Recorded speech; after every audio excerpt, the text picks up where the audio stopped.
নমস্কাৰ। এই মুহূৰ্তত চৰকাৰী ঘৰলৈ দিবলৈ ওলাইছোঁ ডাঙৰ আপডেট। তো যিসকল মানুহৰ নাম চৰকাৰী ঘৰৰ নতুন লিষ্টত অন্তৰ্ভুক্ত হৈ আছে কিন্তু এতিয়ালৈকে চৰকাৰী ঘৰৰ প্ৰথম কিস্তি টকা পোৱা নাই, সেইসকল মানুহৰ বাবে আহি গ'ল ভাল খবৰ।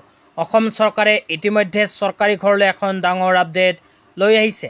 তো কি আপডেট লৈ আহিছে আপোনালোকে যদি জানিব বিচাৰে তেন্তে অনুগ্ৰহ কৰি ভিডিঅ'টো স্কিপ নকৰি প্ৰথমৰ পৰা শেষলৈ চাই থাকিব। লগতে মোৰ চেনেলত নতুন হ'লে প্লিজ চেনেলটো ছাবস্ক্ৰাইব কৰি মোৰ লগত থাকিব এনেকুৱা নতুন নতুন আপডেট সকলোতকৈ আগত পাবলৈ। তো যিসকল মানুহে চৰকাৰী ঘৰ পোৱাৰ কাৰণে আবেদন কৰিছিল, লগতে যিসকল মানুহৰ নাম চৰকাৰী ঘৰৰ জিঅ' টেগিং লিষ্টত অন্তৰ্ভুক্ত হৈ আছে কিন্তু এতিয়ালৈকে চৰকাৰী ঘৰৰ টকা পোৱা নাই, সেইসকল মানুহৰ বাবে অসম চৰকাৰে কেবিনেট বৈঠকত এখন গুৰুত্বপূৰ্ণ সিদ্ধান্ত গ্ৰহণ কৰিছে। তো আপোনালোকে মোবাইল স্ক্ৰীনত চাব পাৰিছে, অসম চৰকাৰে কেবিনেট বৈঠকত চৰকাৰী ঘৰলৈ এনেকৈ এখন সিদ্ধান্ত গ্ৰহণ কৰিছে। তো কি সিদ্ধান্ত গ্ৰহণ কৰিছে আপোনালোকক জনাই দিছোঁ, অনুগ্ৰহ কৰি ভিডিঅ'টো স্কিপ নকৰি চাই থাকিব। লগতে মোৰ চেনেলত নতুন হ'লে প্লিজ চেনেলটো ছাবস্ক্ৰাইব কৰি মোৰ লগত থাকিব। তেতিয়া আপোনালোকক দেখুৱাই দিছোঁ চৰকাৰী ঘৰলৈ কি সিদ্ধান্ত গ্ৰহণ কৰিছে। তো ইয়াতে একেবাৰে তলত আপোনালোকে লিখা চাব পাৰিছে, সকলোৰে বাবে গৃহ নিৰ্মাণৰ সপোন বাস্তৱ।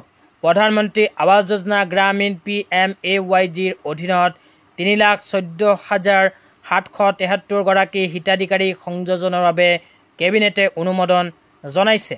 তো ইয়াতে কোৱা অনুযায়ী যিসকল মানুহে চৰকাৰী ঘৰ পোৱাৰ কাৰণে আবেদন কৰিছিল, সেইসকল মানুহৰ বাবে অসম চৰকাৰে প্ৰধানমন্ত্ৰী আৱাস যোজনা গ্ৰামীণ বা PMAYGৰ অধীনত 3,14,773 গৰাকী হিতাধিকাৰীক চৰকাৰী ঘৰৰ টকা প্ৰদানৰ বাবে এখন বিশেষ সিদ্ধান্ত গ্ৰহণ কৰিছে।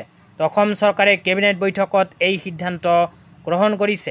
তো আপোনালোকৰ নাম যদি চৰকাৰী ঘৰৰ নতুন লিষ্টত অন্তৰ্ভুক্ত হৈ আছে তেন্তে আপোনাৰ বেংক একাউণ্টত অতি শীঘ্ৰেই সোমাই যাব চৰকাৰী ঘৰৰ প্ৰথম কিস্তিৰ 37,500কৈ টকা।